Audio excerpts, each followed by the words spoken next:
consegue acompanhar. Pronto, então agora para todos que chegaram, né, bem-vindos. Vamos tratar do tema de hoje.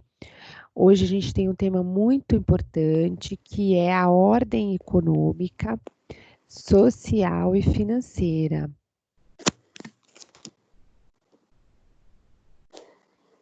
Então, vou colocar aqui o tema. Então, hoje a gente está tratando do tema da ordem econômica, social e financeira. A gente vai abordar esse tema e, na sequência, deixa eu pedir para o colega desligar o microfone. Pronto, agora sim. Vamos lá. Então, nesse tema que a gente estava já abordando, para quem chegou agora, só vou fazer uma colocação.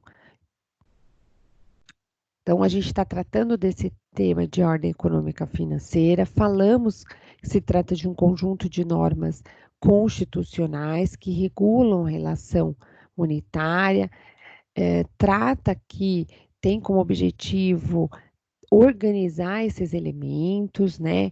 Trata de direitos e deveres na qual o cidadão vai ter relação monetária, seja com ele ou com o Estado, na relação envolvendo o patrimônio, de modo que todo esse contexto ele é regulado pela Constituição Federal. E aí a gente tem aqui um cuidado muito grande de fazer a leitura desses artigos, para a gente não perder nenhum contexto relacionado a esse tema. Nesse sentido, olha lá, vamos para o artigo 170 da Constituição Federal. É um artigo muito importante porque ele vai trazer todos os elementos essenciais para que a ordem financeira ela seja regulada em nosso ordenamento jurídico. Então, ela começa, olha, a ordem econômica, ela é tratada em duas bases, né? Tanto na valorização do trabalho humano, quanto na livre iniciativa, que corresponde a essa liberdade de investimento, liberdade de organização, liberdade de contratação. Tendo esses dois aspectos, né, bem fincados, né, na figura do homem, né, na figura do cidadão, ele vai poder então exercer de forma digna, né, todas essas atividade econômica. E aí ele alcança alguns desses princípios, né, dependendo da forma como ele vai exercer ou atuar no âmbito econômico. O primeiro deles, turma, é um princípio muito importante, é o princípio da soberania nacional. E esse princípio, ele é um princípio muito interessante porque ele já aborda condições relacionadas aqui à Constituição Federal, trazida no artigo 1º. Então, o artigo 1º da Constituição Federal já trazia, né, essa figura da soberania no seu artigo 1º. Nós fizemos a leitura, né, em sala sobre o artigo 1º, que é o artigo que dispõe sobre a organização, né, do Estado, a forma democrática de direito. Então, quando eu trago esse princípio, é só para alertá-los de que a soberania nacional, ela é a essência, né, da organização aqui do Estado e, portanto, no caso, já estaria disciplinado no Código, né, na Constituição, no artigo 1º, e ele só veio novamente aqui no inciso 1 para reafirmar essa condição, ok? A propriedade privada, ela já está regulada também no artigo 5º, como um direito, né, todo cidadão, inciso 22, artigo 5º, inciso 22. E quando a gente fala aqui da propriedade privada, compreende todo solo, subsolo, recursos naturais, que também já está disciplinado na Constituição Federal no artigo 176, né, como sendo patrimônio aí da União, né? No artigo 21, inciso 22, nós estudamos que compete à União regular toda essa qualidade aí de recursos naturais, né? Como também desenvolver política, né? Realizar política de desenvolvimento urbano. Então percebam que a União ela tem aqui uma competência muito interessante que fica vinculada à propriedade, porque o desenvolvimento urbano ela é que vai dar as diretrizes de como essa propriedade privada vai ser exercida, né? Já na função social, quando a gente trata do inciso 3, ele também está disciplinado no artigo 5º, inciso 23, tá?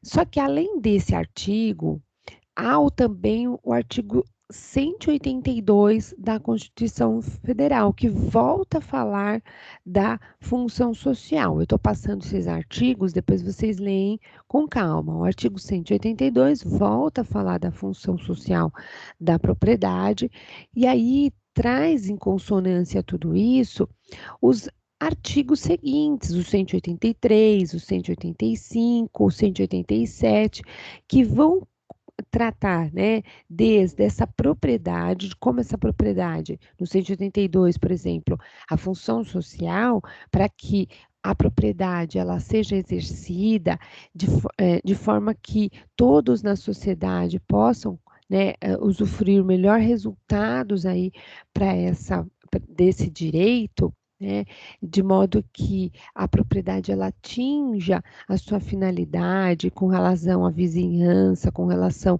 ao desenvolvimento urbano, né? Então, de modo que não venha a causar nenhum prejuízo, né, à sociedade, a gente vai encontrar, por exemplo, no próprio artigo 182, o tema relacionado à desapropriação, o tema relacionado à edificação, né? Até mesmo a uso capião, a Constituição Federal vai tratar no artigo 183, e também vai falar da chamada reforma agrária, permitindo que a propriedade seja trazida aqui para o âmbito público e que então o Estado possa dar melhor destino à propriedade na área agrícola. Então, nós temos os artigos 185 a 187 que tratam desses temas, ok? Então, percebam que o tema da função da propriedade, como a função social, todos são temas muito relevantes para a área jurídica e, portanto, foram né, regulados aqui pela Constituição Federal e trazidos nesses aspectos para que vocês, então, façam a leitura desses demais artigos que são importantes aí para o entendimento desses princípios, ok? Vamos para o próximo princípio, que é o princípio da livre concorrência. Quando a gente trata, né, desse princípio da livre concorrência, significa que o Estado ele reprime o abuso do poder econômico, né? E isso vai ser visível nos demais artigos daqui a pouquinho que a gente vai ler, o 173, parágrafo 4º, como é que o Estado então vai reprimir abuso, né, de poder econômico.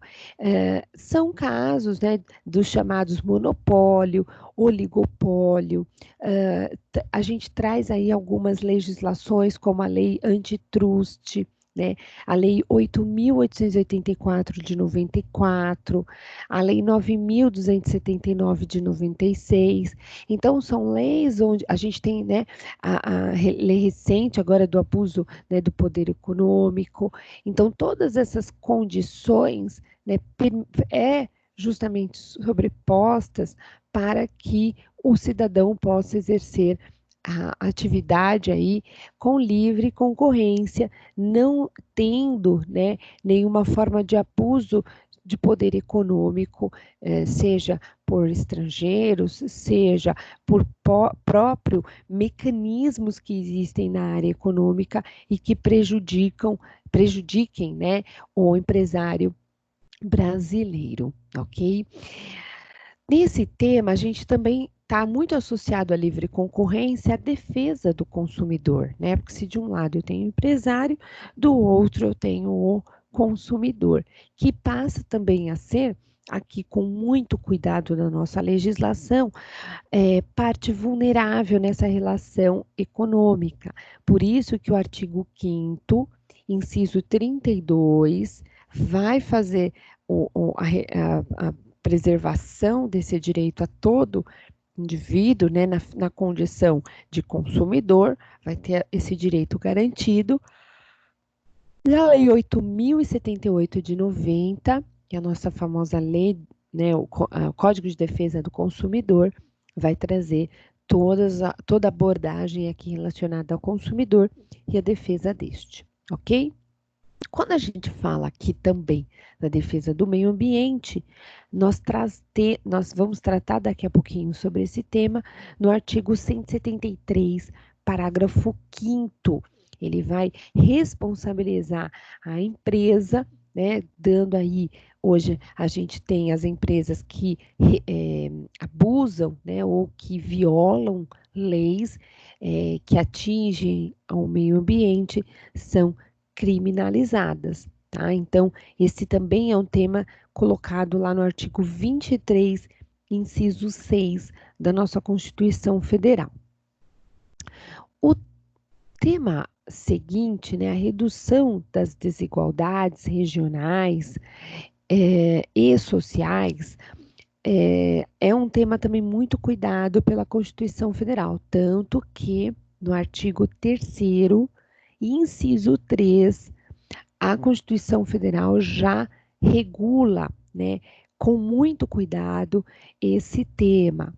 E ele vem depois em âmbitos seguintes sendo regulados por planos, né? Planos que o Estado faz para redução dessas desigualdades. Tanto que nós temos hoje uma série de planos, né?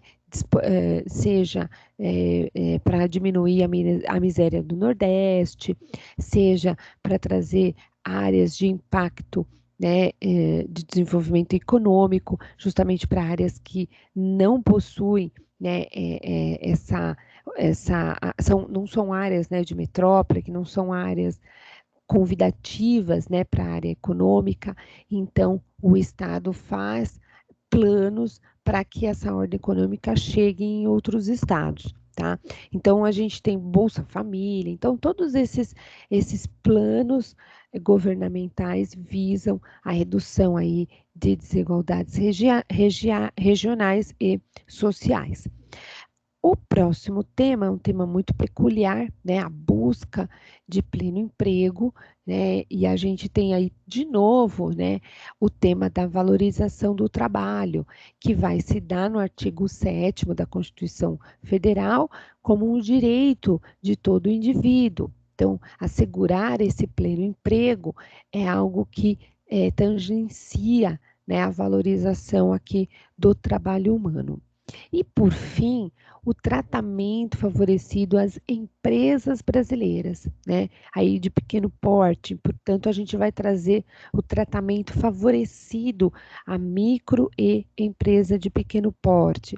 Também está lá no artigo 179, são regras que estão sendo trazidas, né, com legislações recentes, em que a gente tem lá incentivos tributários, incentivos previdenciários e creditícios. Então, é o caso da Lei número 123 de 2006, que instituiu o Simples Nacional, né? Então, todos esses princípios, turma, que regem a ordem econômica, é fácil de nós conseguirmos visualizarmos no nosso dia a dia, né? Até porque nós já convivemos com essa ordem econômica, sabemos como que ela está vinculada a cada um desses princípios, ok?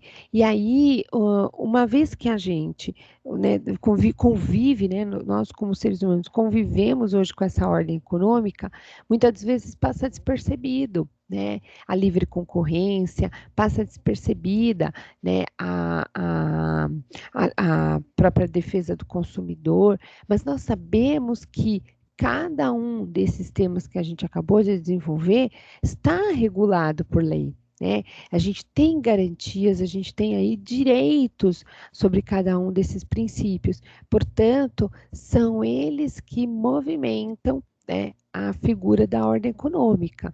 Sem um desses princípios, nós poderíamos dizer que a ordem econômica poderia se tornar aí um poder abusivo, mas tendo todos esses princípios, a gente passa a compreender essa ordem econômica como uma ordem econômica que valoriza o trabalho, que valoriza a livre iniciativa, né? Uma vez que foi esse modelo, né, que o Estado brasileiro adotou, ok? Vamos dar sequência e aí a gente vai para o capítulo, né, para os artigos seguintes, para vocês poderem perceber que o artigo 173 ele é muito importante, porque aí ele vai começar a nos dizer como o Estado vai realizar essa atividade, né, diretamente essa atividade econômica. Então, a gente começa lá no 172, ele vai trazer que investimentos de capital estrangeiro são bem-vindos, né, para o Brasil. No entanto, servirão aí de incentivo, reinvestimentos e regularização aí da remessa de lucros. Então, o Estado brasileiro, ele vai disciplinar. São bem-vindos, né, investimentos, mas o Estado brasileiro vai regular como é que vai se dar esses incentivos, como é que vai se dar a remessa de lucro. Tá? Um aspecto aqui do artigo 173 é muito importante porque ele passa a ser um dos artigos mais importantes desse tema. E ele vai trazer justamente como, então, o Estado vai fazer essa exploração direta de atividade econômica. E aí ele afirma que só será permitida quando necessárias, né, aos imperativos da segurança nacional ou quando houver relevante interesse coletivo conforme parâmetro, né, em lei. Então, a gente tem, de um lado, ou ele vai usar o tema da segurança nacional ou o tema do interesse coletivo, mas ambos ressalvados aqui no que tangencia a lei. O Estado não pode realizar nenhuma exploração dessa atividade se não for nos termos da lei. E aí, bem, professora, como é que isso funciona? Então, a gente tem lá o Estado regulando, né, essa atividade econômica e, de um lado, então, ele passa a ser o órgão que regula através de lei essa atividade e, ao mesmo tempo, é o órgão que passa a explorar, né, essa atividade, mas com base em quê? Com fundamento ou na segurança nacional ou com fundamento no interesse público. Por que segurança nacional, professora? Porque, digamos que empresas estrangeiras venham para o Brasil, passem a exercer atividade econômica e e essa atividade, porque hoje é um quarto poder, né? A gente fala aí do poder econômico, turma, mas é o que está vivendo, é o que preenche a sociedade hoje como um poder, né? Muitas das vezes o ser humano, justamente por conta das suas necessidades, ele necessita, né, dessa ordem monetária para poder sobreviver. Então, se empresas estrangeiras, né, bancos, supermercados, né, empresas que estejam ali muito próximas ao cidadão, vierem e começarem a criar mecanismos que prejudiquem esse cidadão no seu dia a dia, a gente pode ter aí a segurança nacional ameaçada, né? De empresas nacionais não conseguirem concorrer com empresas estrangeiras, por exemplo. Então, o Estado tem que sim intervir, regulando através de lei e fazendo com que essa atividade seja explorada com segurança, no intuito de atingir a quem? A todos nós na sociedade de forma lícita, né? Com base na lei, para que nenhum cidadão tenha ali direitos reprimidos por conta desse poder econômico hoje que passa a ser também um poder muito importante na sociedade, ok? Esse, então, artigo 173, que a gente já falou, que já que o Estado vai fazer essa dupla, essa dupla formação, tanto regulando como explorando, ele vai trazer aspectos muito importantes, né? Então, no parágrafo 1º, como nos parágrafos seguintes, ele vai abordar justamente o que a gente já falou em alguns pontos, né? A prestação de serviços, né? Buscando a função social, né? Trazendo aqui, ó, direitos e obrigações para cada indivíduo, né? Junto ao regime de empresas privadas, permitindo aqui a licitação e contratação de obras e serviços, ó, no âmbito da administração pública. Vai também, olha, disciplinar, fiscalizar, né, através de conselhos e órgãos, isso é muito importante também. E, por fim, estabelecer aí desempenho e responsabilidade dos administradores. Então, essas empresas públicas, né, o estatuto jurídico dessas empresas públicas, tanto a de economia mista como a e as suas subsidiárias, todas elas regulam, né, desta forma. Então, o Estado vai também tanto regular quanto também explorar através das suas empresas. Aqui no caso, sendo empresa pública ou empresa de economia mista, um exemplo aqui de empresa de economia mista é quando eu tenho uma quantidade de ação, né, cotas societárias que sejam parte do Estado e parte de órgãos privados, né, da área privada. Então, ela passa a ser uma empresa, não é puramente estatal, mas ela é uma empresa que é parte estatal, parte privada, tá? Então, por isso que a gente chama de sociedade de economia mista, ok?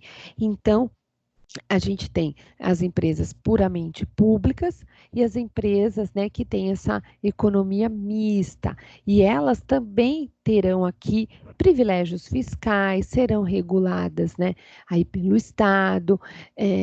A lei vai reprimir o abuso, como nós já tínhamos falado anteriormente, e traçar as responsabilidades dos seus dirigentes, ok? Então, esses parágrafos é justamente para a gente perceber que as empresas em que o Estado explora a atividade econômica, elas são reguladas e, portanto, devem manter esse desafio, né? O desafio aqui dos parágrafos primeiros ao parágrafo 5º, que tratam de como será regulada essas empresas. Caso que aí a gente tem lei própria, mas a Constituição já ressalva essas qualidades, ok?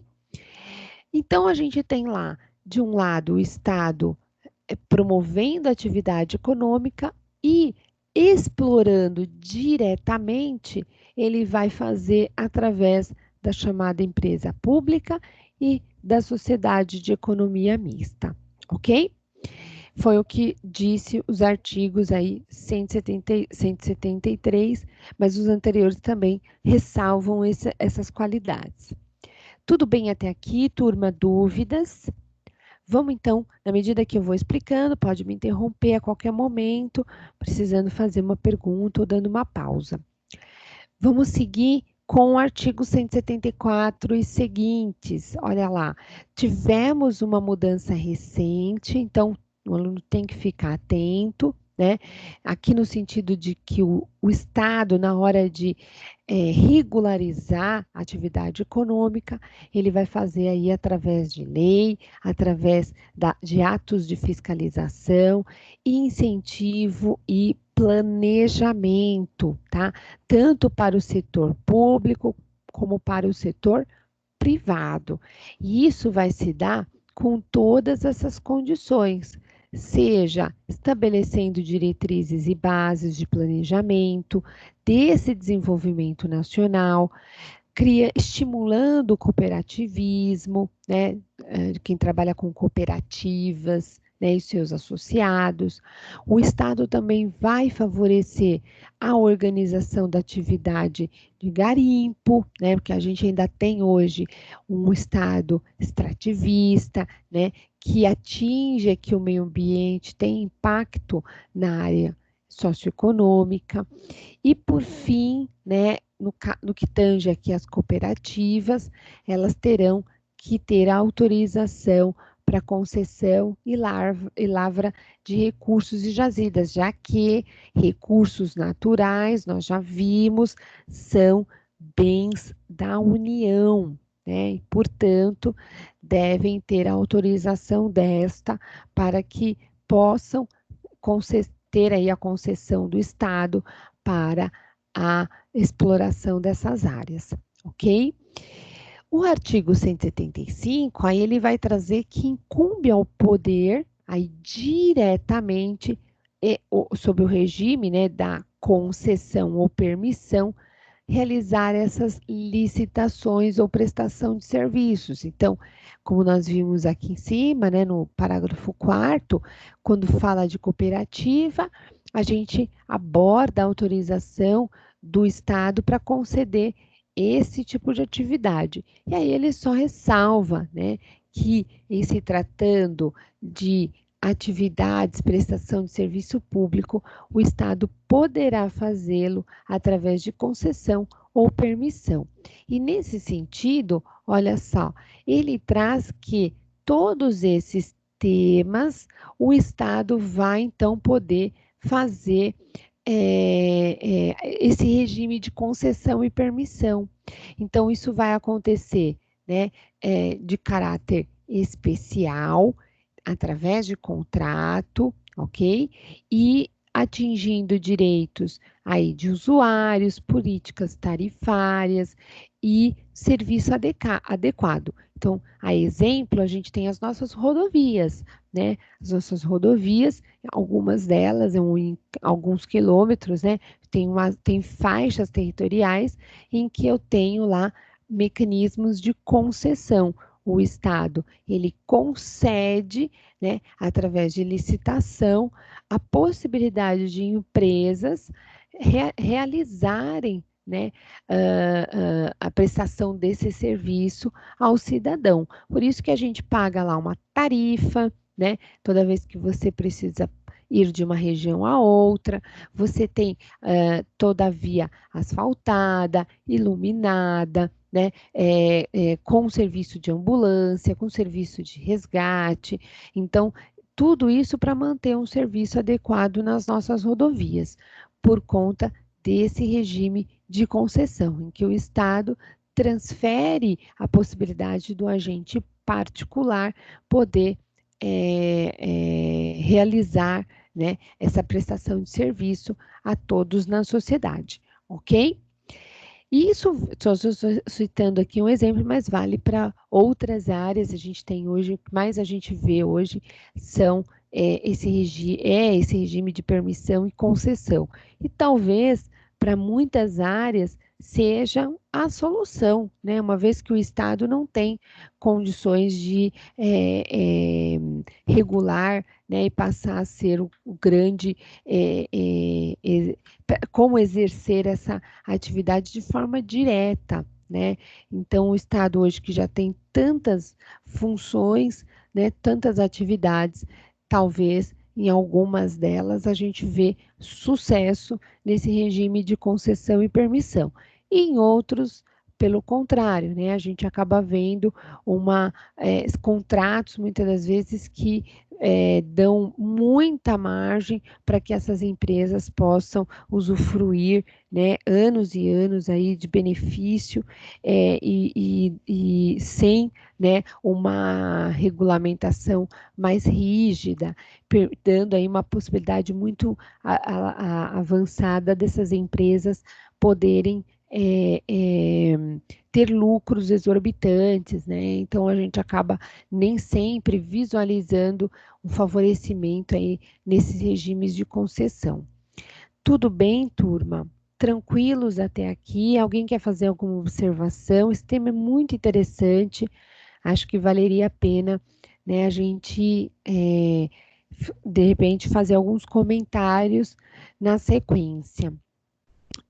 Eu vou abordar aqui, então, como nós resumimos agora, então o Estado, ele vai realizar a prestação desses serviços, ora de forma direta, ele executando através das empresas de economia mista, através das empresas públicas, então é o Estado que fornece esse serviço, ou ele vai fazer de forma indireta, concedendo, permitindo que empresas privadas, através de licitação, passem, né, a ser contratadas para realizar essa prestação de serviço à sociedade, ok? Então, o Estado também é prestador de serviço, tanto de forma direta como de forma indireta, ok? Bem, dito isso, a gente vai para a ordem social.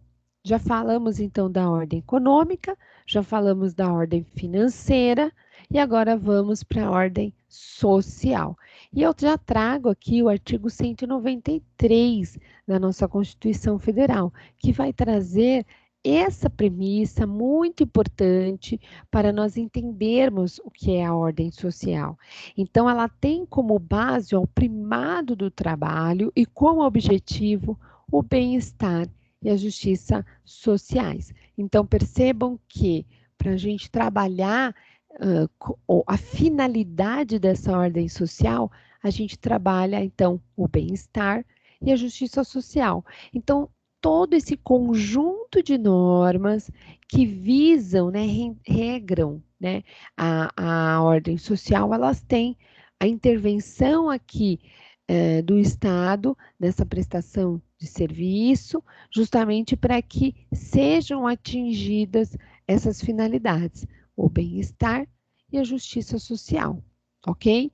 Então, a gente começa, né, abordando a ordem social em 4 condições, para que eu tenha para que esse indivíduo tenha bem-estar, né, para que ele possa exercer a sua atividade de forma justa, né, atingindo aí a finalidade da justiça social, a ordem social vai trazer 4 figuras, né? A figura da seguridade social, da previdência, da saúde e assistência social. Só com esses 4 elementos é que a gente pode então afirmar que a ordem social ela vai alcançar a finalidade do artigo 193. E com esses 4 elementos, a gente pode afirmar então que tanto a saúde como a previdência e assistência social vão alcançar ao cidadão todo esse aspecto, né, de ter trabalhado e alcançado condições mínimas de existência, né, de dignidade, né, ou para aquele que também não trabalhou, mas que o Estado garante um mínimo de dignidade, tá? Como é que se faz isso? Então, a gente começa tratando da chamada seguridade social. A seguridade, como tem aqui, é um seguro, né, social. É uma forma de informar ao cidadão que ele vai participar desse seguro para que, quando ele precisar, ou para resguardar essa condição mínima de dignidade, ele possa reclamar ao Estado certos benefícios, para que ele possa ter garantias mínimas de dignidade. Então, o que vem a ser, né, esse tema da seguridade? Então, ele é definido aqui, né, pelo artigo 194, justamente como um conjunto de ações de iniciativa do poder público e da sociedade. Isso para quê, turma? Para que seja assegurado direitos relativos à saúde, à previdência e à assistência. Né? Então, por isso que aqui, ó, ele é um conceito amplo de proteção social e que está focado nesse tripé, previdência, assistência e saúde. Só com essas três, né, modalidades é que a seguridade social ela é resguardada, ok? Um outro ponto que é muito importante a gente ressalvar é a questão do financiamento. Afinal de contas, a Seguridade Social hoje é um dos aspectos, né, um dos elementos que mais custeiam o orçamento público, né? E uma vez que, para que ela possa garantir toda esse resguardo social, também gera um custo exorbitante, né, para todos na sociedade. Então, de onde é que vem o financiamento, né, da Seguridade? Então, ele vem, turma, de vários âmbitos da sociedade, a começar pelo orçamento público, depois ele traz contribuições do trabalhador. Você, como trabalhador, você contribui já para a Seguridade Social. A empresa, através do seu faturamento, da sua receita, também contribui para a Seguridade Social. A questão é que hoje a gente ainda, com tantas contribuições, porque aqui são milhões de reais, né, que são colocados na Seguridade, ela é financiada. O problema é que a gente tem a população hoje envelhecendo, né? Um maior número de pessoas, ou por idade avançada, ou por doenças que atingem a sociedade hoje, carecendo mais desses recursos e menos pessoas contribuindo, até por conta do desemprego, até por conta das formas alternativas de trabalho, né? Hoje tem muito autônomo que trabalha e não recolhe. Então, a gente tem um número cada vez maior de pessoas necessitando e um número menor de pessoas contribuindo. E isso não é só Brasil, isso é no mundo inteiro, né? A deficiência na Seguridade Social é uma questão, né, que faz com que todos os países, de tempos em tempos, reformulem as leis que tratam desses temas, justamente para permitir um maior número de pessoas sendo privilegiados, né, beneficiando e recebendo aí a Seguridade. Nós tivemos recentemente a reforma, né, na Previdência Social, e justamente para trazer para vocês essa visão de que o Brasil também reformou a sua legislação com relação à Seguridade Social para poder permitir que houvesse maior orçamento, maior quantidade aí de orçamento, pudesse privilegiar um número maior de pessoas, ok? Agora, nem sempre a gente tem críticas também sobre as leis, né? Justamente porque fez com que também as pessoas tivessem que trabalhar mais, né?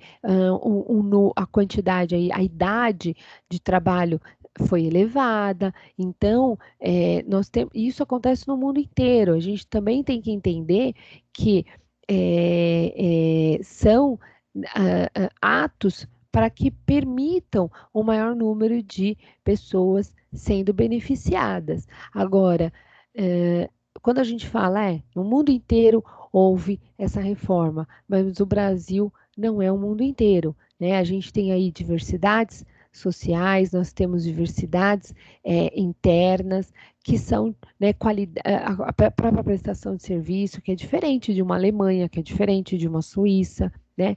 Então, são aspectos que nos levam também a questionar até que ponto, né, que essa seguridade social ela é propulsora, né, desses elementos. Será que a gente consegue atingir a valorização aí do homem? A gente consegue realmente atingir a justiça social? Então, a gente tem ainda muita dúvida com relação a essa questão, né? E isso nos leva a uma reflexão sobre essa característica, até porque um dos aspectos muito relevantes aqui do financiamento é que, por mais que haja uma quantidade grande de pessoas hoje que participam, né, do financiamento, que haja aqui, ó, uma diferenciação de alíquota, né, justamente para que você possa, por exemplo, pessoas que têm maior renda participar mais de recursos, de pessoas que têm menos renda participar com menos, né, alíquota, né, com uma participação menor, isso proporciona uma igualdade nesses recursos. A gente tem uma série de princípios que eu vou abordar agora com vocês que visam essa finalidade da seguridade. A primeira delas, olha, a universalidade de cobertura e de atendimento. Então, no sentido de que todos, de forma universal, sendo brasileiro ou não, terão cobertura no atendimento. Isso é muito importante da gente frisar, porque qualquer brasileiro que tenha necessidade, precise de assistência social, o Estado fornece. Mas se não for brasileiro, se for um estrangeiro, e a gente tem convivido, né, muito com estrangeiros, né, principalmente os refugiados, e eles também carecem dessa cobertura e participam. Agora eu pergunto para vocês, quantos contribuíram? Nenhum, né? O estrangeiro não contribuiu, mas vai ter acesso. Olha então como a gente começa a ter dicotomias, né? Então, quem vai custear esse serviço, essa cobertura dada ao estrangeiro, né? Então, é o brasileiro nato ou naturalizado, que então passa, né, com o seu serviço, realizar, né, o financiamento dessa cobertura que é ampla, né? A gente também tem aí, ó, uma equidade na forma de participação desse custeio, como nós dissemos. O pagamento, né, o custo é proporcional, então quem tem mais renda paga mais, quem tem menos renda paga menos. Aqui um aspecto, olha, uniformidade e equivalência dos benefícios e serviços à população rural e urbana. Então, todos terão o mesmo benefício, né? Se você olhar lá, a aposentadoria, tanto, né, a gente vai ter esse benefício tanto para a área urbana quanto para a área rural, né? Pensão por morte é um benefício para ambas as áreas, tá? Saúde e todos os demais direitos aqui relacionados à seguridade. Tem aqui um caráter democrático, né? Visa justamente a descentralização da administração, porque uma gestão quadripartite, né? Porque ela vem tanto da União, dos estados, do município e do Distrito Federal. Então, todos esses entes políticos participam, né, da Seguridade Social, ok? Garantindo aí a trabalhadores, a empregados, a aposentados, né, e aos próprios órgãos do governo, essa garantia de que recursos mínimos serão dados, né, fornecidos a todos na sociedade. Então, essa participação, ela é de todos, né, de forma equânime, porque a gente está buscando aqui a equidade, a busca pelo justo. Tem que haver, então, uma diversidade, né, nessa base de financiamentos, por isso que a gente falou que há alíquotas e base de cálculos na área tributária diferenciada, tá? E a gente também fala aqui da seletividade, da distributividade, porque selecionar para distribuir uma prestação de serviços, né, focadas nessa área da seguridade. Então, eu vou selecionar quem são os trabalhadores, quem são os contribuintes, quem, né, é privilegiado ou necessitado daquele benefício, e aí distribuir essa prestação conforme, né, a quantidade de contribuição, ok? Irredutibilidade aqui, né, quando a gente fala em irredutibilidade dos benefícios, é justamente no sentido de que eles não podem ser reduzidos, né? Então, a pessoa que já ganha um salário mínimo de aposentadoria não poderá ter essa base valorativa reduzida. Ok, turma, até aqui? Dúvidas? Dificuldades? O tema é um pouquinho complexo, ele fica muito focado para a área filosófica, social. Eu sei que a gente acaba elevando aí a nossa reflexão para outras questões, mas é justamente para a gente poder entender um pouquinho como a Constituição regula, né, esses dispositivos. Tudo bem? Tranquilo até aqui? Então, eu vou seguindo, na medida que vocês vão tendo dúvidas, é só suspender ou colocar as dúvidas aí na pauta, ok? Bem, já falamos então dos princípios, cabe então entender um pouquinho melhor o que é a Seguridade Social. Então, ela está vinculada a esses 3 serviços, né? A gente tem lá, o primeiro é o serviço relacionado à saúde, o serviço da assistência e o serviço da previdência social. A saúde, que agora está tão em voga, por isso que eu trouxe esse tema e a gente vai abordar ele com muito cuidado. Ele é regulado nos artigos 196 a 200. Turma, aí eu peço para que vocês deem uma lida nesses temas, tá? Tem muita questão aqui para a gente poder debater, principalmente nesse momento, né, de pandemia, sobre a saúde, como que então o Estado regula a nossa saúde.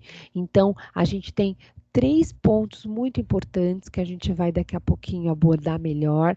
O primeiro deles é no sentido de que não é necessário contribuir para a saúde. A saúde é um direito de todo indivíduo, né? E, portanto, não existe nenhum custo social para você ter direito à saúde. É um direito irrestrito, ok? Então, é um direito amplo. Todos na sociedade terão direito à saúde, como nós falamos, até um estrangeiro que vem ao Brasil, né, e que precisa aí de recursos, vai também ter direito à saúde. E ele vai se dar através do chamado SUS. Não é susto, não, professora, pelo contrário, Sistema Único de Saúde. A gente tem que aplaudir o nosso SUS, apesar das dificuldades com que ele vem enfrentando, né? A gente tem um sistema maravilhoso de prestação de serviço, porque se nós olharmos a quantidade de, pessoas, de pacientes, né? Se nós olharmos as condições, né, dos médicos, enfermeiros, né? Então a gente não vê isso em nenhum lugar no mundo. É só no Brasil que o Estado brasileiro fornece e garante um atendimento tão amplo, de saúde que a gente, né, com qualidade, apesar, professora, mas a senhora frequenta o hospital público, a senhora leva seus filhos para vacinar no lugar público? Sim, eu já levei, já frequentei, a gente sabe das dificuldades que existem, mas não deixa de ser um serviço de qualidade. Então, tem mesmo agora nesse momento de pandemia, a gente está vendo aí os nossos hospitais, né, realizando uma atividade com qualidade ímpar, como da mesma forma como foi viabilizada em outros países com um custo muito maior, né? Então, a gente tem aqui, vamos falar daqui a pouquinho do sistema, das características e talvez com base nelas vocês vão entender melhor o que eu estou querendo expressar. A assistência social, quando a gente fala, né, são só 2 artigos muito pequenos, mas com muita significância. Ele vai também trazer a noção de que não é necessário contribuir, é uma necessidade, né, do Estado em garantir, né, condições mínimas aí para o indivíduo, vai ter serviços e benefícios sendo colocados aí à sociedade de uma forma ampla, e o LOAS, né, esse serviço de atendimento social, é um exemplo típico, né, dessa garantia, de garantir pelo menos, né, uma renda a famílias que não tenham condições de se manter ou por conta de certas incapacidades, né, sociais, doenças crônicas e que garantem a esses indivíduos uma prestação, né, aqui uma garantia mínima de subsistência. Por fim, a gente fala aí da Previdência Social, que também está resguardado no artigo 201 e 202, só que aqui tem a figura da contribuição, para que você possa participar da Previdência, você tem que contribuir, né? Aqui a gente fala que a filiação ela é obrigatória, porque não pode o empregado, por exemplo, optar, ele fica vinculado a essa qualidade e o órgão, né, que regula a Previdência é o Ministério da Previdência e o Instituto Nacional de Serviço Social, então o INSS.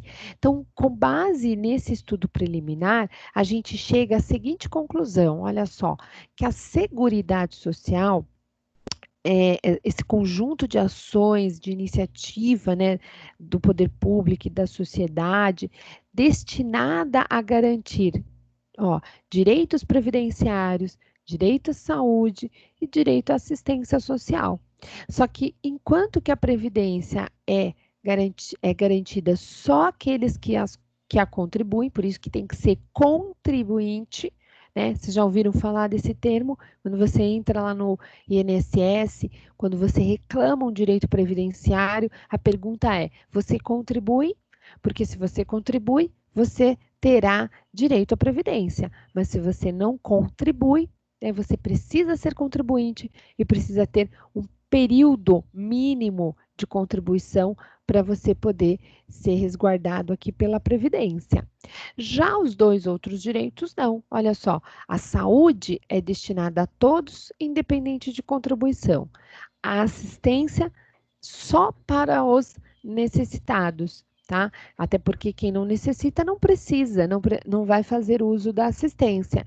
E não depende também aqui de contribuição, ok? Bom dia, professora.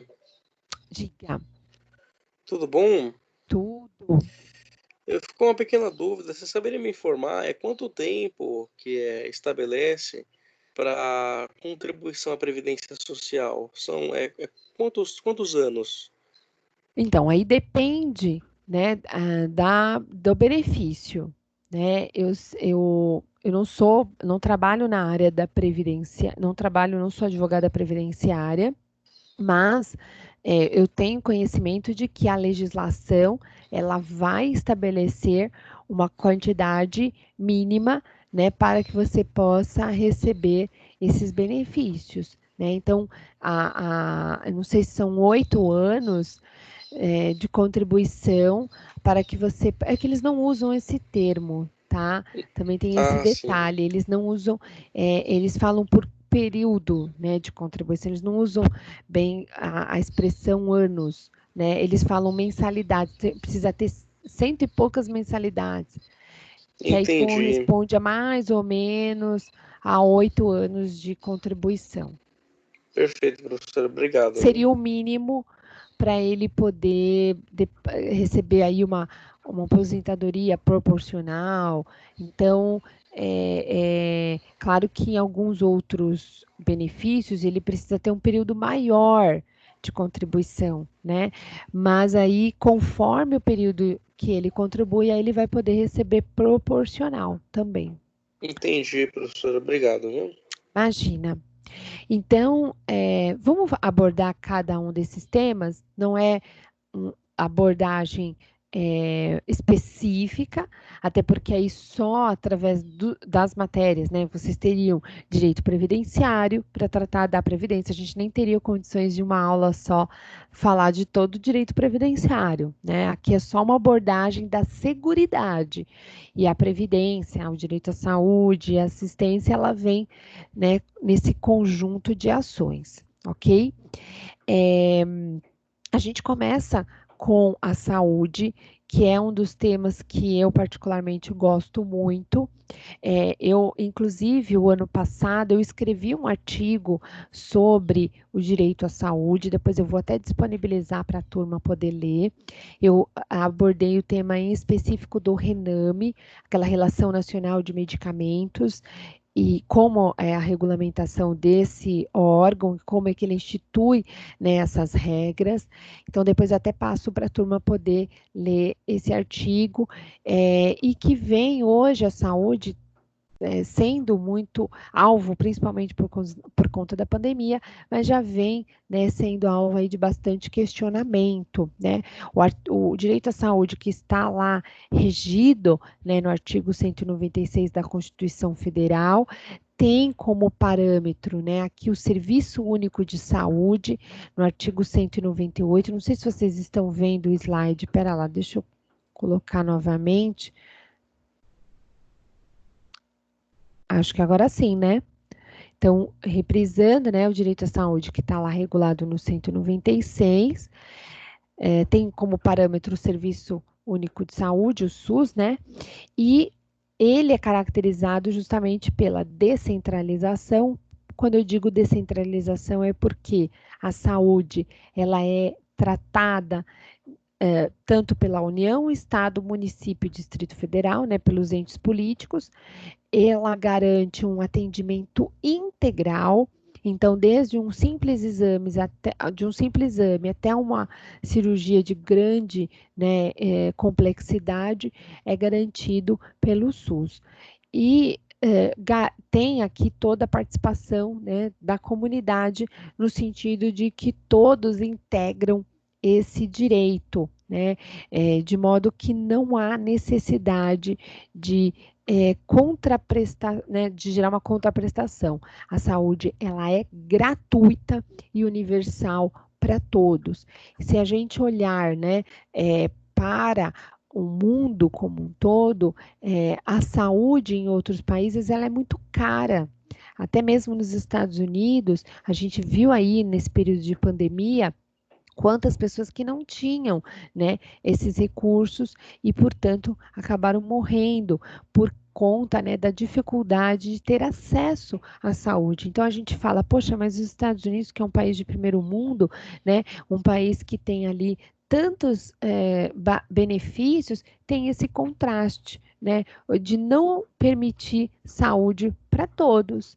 Então, o Brasil já é o contrário, apesar da gente ter tantos contrastes econômicos, né, tantas diferenças, a gente garante saúde a todos, tá? Agora, tudo isso tem que ser repensado? Pode ser que sim, né? Pode ser que para que a gente tenha uma saúde melhor, com uma qualidade ímpar, talvez seja necessário haver uma contribuição, né? Haver, não digo aí por parte do indivíduo, não digo por parte do beneficiado, porque a própria Constituição garante que ela seja gratuita, mas aqui a gente tem no artigo 199 e 200 uma característica muito importante, é a possibilidade que a Constituição dá de os entes políticos realizarem a figura, né, das concessões,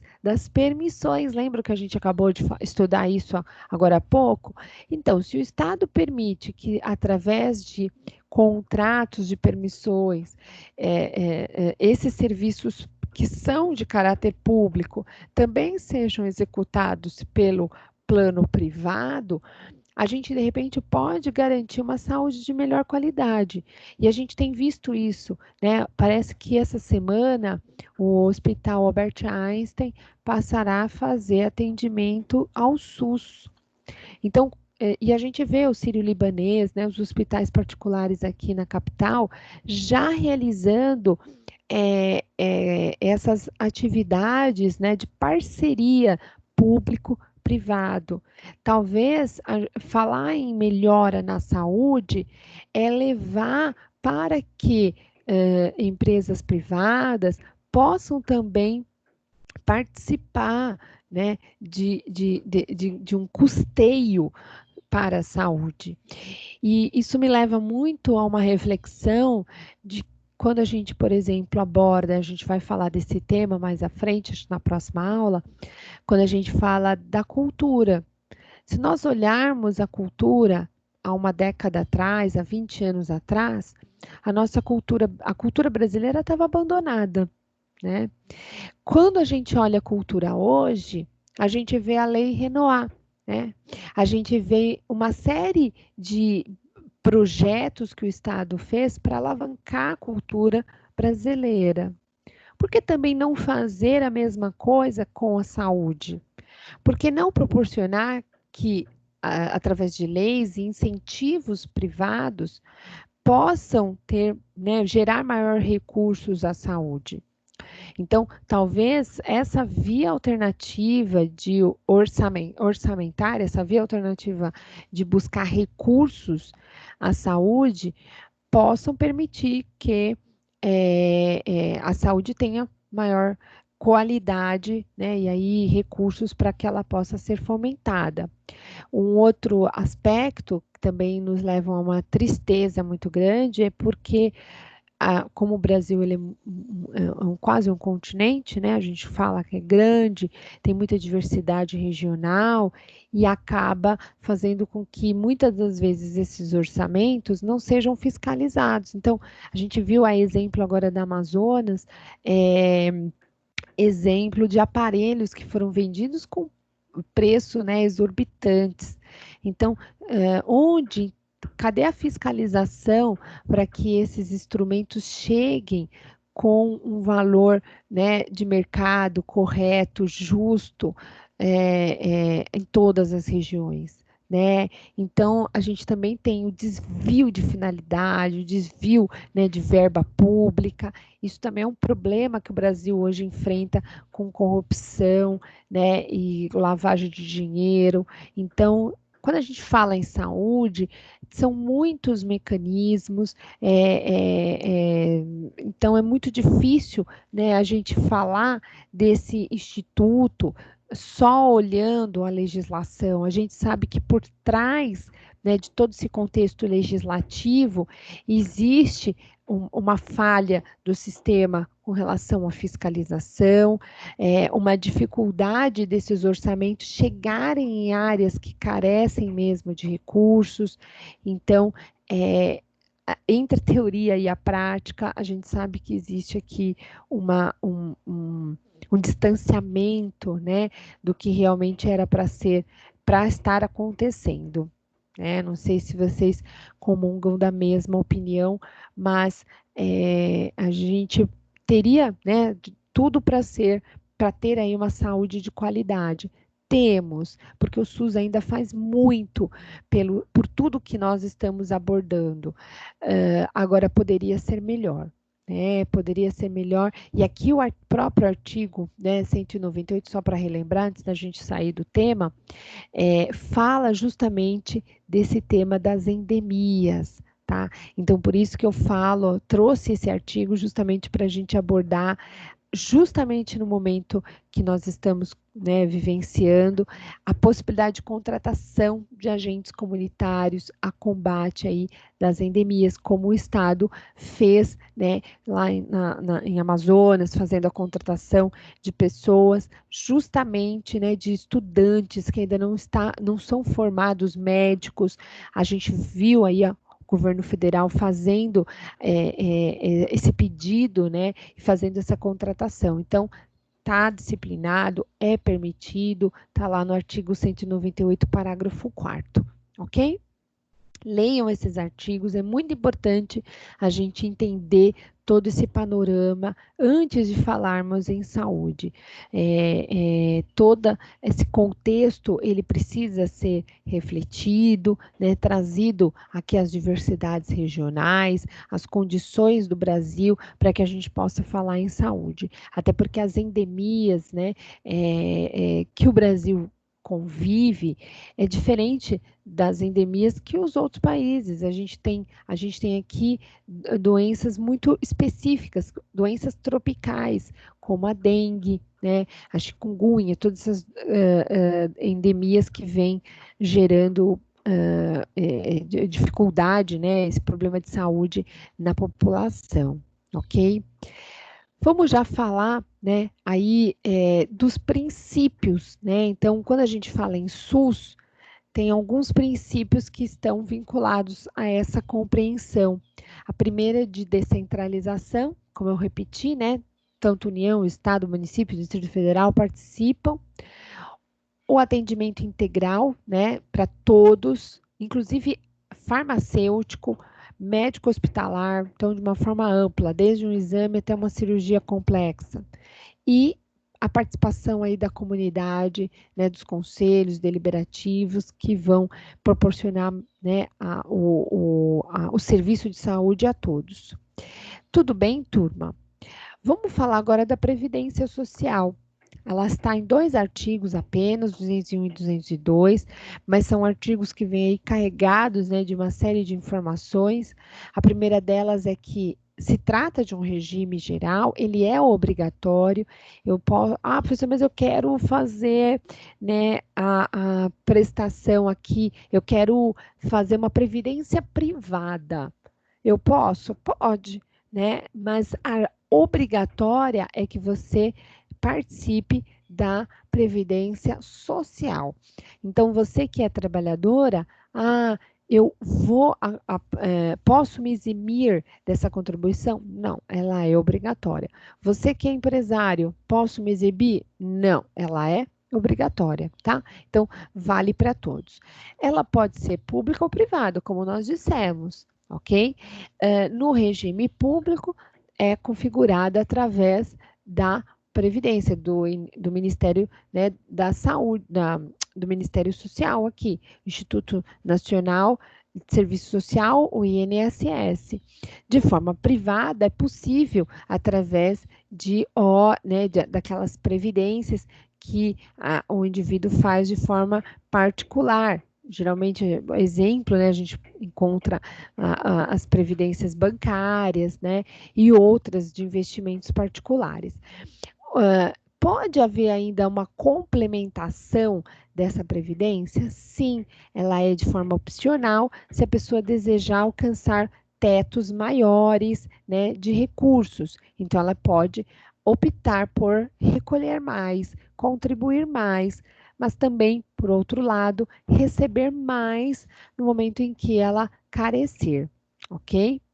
Também temos aqui algumas características, né? Então, ela é organizada nesse regime geral, então todos ficam obrigados, não tem aí um caráter facultativo, tá? Um aspecto é que há uma cobertura ampla, desde doença, invalidade, atingindo até morte, né? No caso aí de acidente ou de idade avançada, né? Tanto a vítima quanto seus familiares têm cobertura.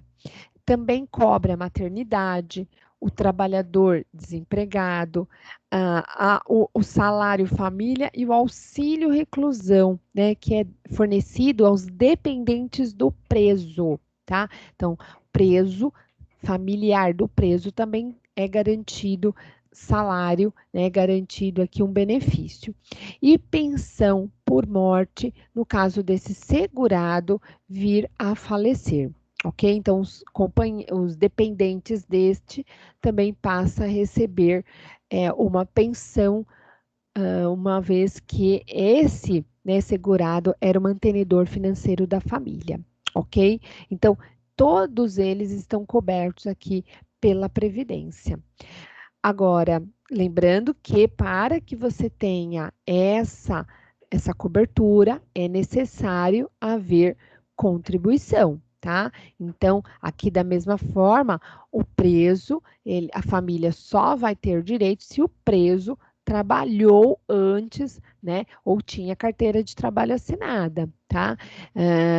No caso da maternidade também, né? E dos outros eventos aqui, ainda assim. Então, todos precisam contribuir para ter direito, como nós dissemos, não é um benefício gratuito, aqui tem que haver contribuição, participação, ok? Já a assistência social, ela também está regulada nos artigos 213 e 204, tá? A sua abrangência, porque quando a gente fala em serviço social, ela atinge uma série, né, de atividades, está lá disciplinada no artigo 203. Eu vou pedir depois para vocês fazerem a leitura, eu só não quero ficar lendo artigo, porque esses artigos são bem específicos, a gente ia ficar aqui, né, fazendo leitura e ia perder mais de 1 hora. Então, leiam em casa, vai ficar aí como lição de casa, leia os artigos da aula de hoje, ok? Um tema aqui muito importante quando a gente fala em assistência social é que ela vem junto com diretrizes, né? Então, a assistência social ela tem uma série de portarias, regras, né, que vão delimitar como a assistência social ela vai ser distribuída à sociedade. Lembrando que ela atinge as pessoas necessitadas, então ela não é destinada a todos. Ela é destinada aos necessitados, tá? Justamente para evitar que pessoas que não tenham necessidade passem a usar, né, desse serviço, tirando o lugar daquela que carece, né, que precisa. Em que aspectos, né, que haverá o financiamento? Então, o financiamento dela se dá de forma descentralizada, tanto pela União quanto pelos estados e municípios. Tá? Então, enquanto que a União ela cria, né, a normas gerais, ela vai fazer toda a coordenação, os estados passam e o município passa a executá-las. Tá? Tem também possibilidade de haver aqui participação popular para aqueles que desejam, né, contribuir. A gente tem ONGs, né, empresas que criam, né, mecanismos para assistência social. Então, são principais os casos aí de doenças, né, infecto-contagiosas, né, tratamentos, cuidados, justamente para evitar que a comunidade, certos grupos, né, fiquem vulneráveis. Então, a gente tem vários programas e o Estado e o município coordena esses programas de assistência a pessoas que estejam em condições vulneráveis. Então, por exemplo, a gente tem programas contra doenças sexualmente contagiosas, né? Então, caso de AIDS, sífilis, todas essas doenças, o Estado e o município coordena vários polos aqui no Estado de São Paulo, em que mensalmente faz atendimento a pessoas portadoras dessas doenças, fornece medicamento, fornece médicos, tratamento, para que essas pessoas possam ter dignidade, até porque hoje não se morre mais de AIDS, até porque já sabe, né, que existe aí uma série de compostos, mas que vão dando, vão fazendo a manutenção da vida desse indivíduo para que ele tenha dignidade, para que ele possa, né, exercer a sua função de forma digna, né? Então, a assistência, como outros programas, só estou citando este, né, que é muito viável e a gente tem visto aí bastante sucesso na sociedade. Tudo bem até aqui, turma? Então, com isso, olha, nós falamos hoje da ordem econômica, financeira e social do Estado. Como então ele vai dirimir através de leis todo esse contexto, tá? E dispor através de um regime próprio todos esses temas, tá? Eu vou pedir então para vocês lerem lá. A gente tem desde o artigo 170, que foi o primeiro artigo que a gente começou a tratar o tema, até 202, porque a gente veio evoluindo falando da ordem econômica, financeira e social, tá? Na sequência, o que que a gente vai deixar para semana que vem? A gente vai ter aí outros programas, né? Outros segmentos dando continuidade a essa ordem. Então, a gente vai ter aí o estudo da educação, o estudo do meio ambiente, né? E dos demais programas que o Estado vai desenvolvendo junto à sociedade para alcançar essa ordem social. Tá? Então, a gente, na próxima aula, aborda é muito tema, provavelmente a gente não vai conseguir dar término hoje, tá? E como eu quero passar para vocês ainda exercícios relacionados a esse tema, o que, que eu vou então combinar? Hoje encerra o prazo para o exercício da semana passada. Então, quem não fez, ainda tem até o dia de hoje, o término do dia de hoje, às 11h59, para computar 1.000 pontos da atividade da semana passada. E aí, hoje, eu vou disponibilizar para vocês mais uma bateria de exercício relacionada a esse tema que nós tratamos agora, né, da ordem econômica, financeira e social, ok? E aí a gente encerra essa bateria de atividades, até porque na próxima aula é a nossa última aula, provavelmente a gente já vai encerrar o tema e teremos depois, acho que uma aula de revisão antes da prova, para a gente então poder, né, recapitular todos os temas que nós vimos aí ao longo do segundo bimestre, ok? Ficou alguma dúvida? Alguém quer fazer algum comentário sobre esses temas? Tranquilos? Então, vou fazer o seguinte, turma, eu vou já disponibilizar o exercício para vocês, porque eu sei que muitos até preferem fazer agora de manhã, né, nesse horário matinal, e aí, claro que vocês vão ter aí uma semana para depois ler com calma, fazer a leitura dos artigos. Lá no ambiente virtual, todas essas aulas, elas estão no encontro 4. Então, procurem fazer a leitura do material que também está lá no ambiente virtual. Porque muitos alunos me pediram o material do slide, eu encaminho, mas percebam que o material do slide ele é só um material de visualização.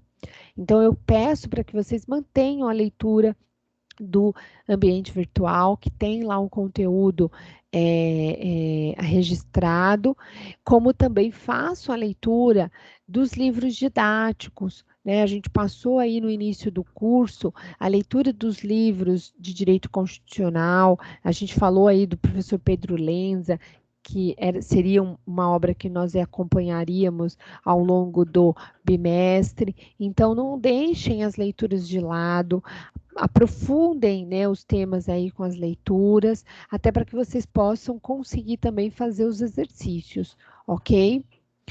Turma, desejo uma ótima semana então para vocês. A aula ela está gravada, a gente já está convertendo ela, inclusive a professora Daniela vai liberar uma sala no no YouTube para vocês poderem depois assistir as aulas dos professores. Então, a gente deseja aí ótimo sucesso ao longo da semana, bons estudos para vocês e precisando a gente está à disposição de todos. Um beijo grande, uma ótima semana. Tchau, tchau.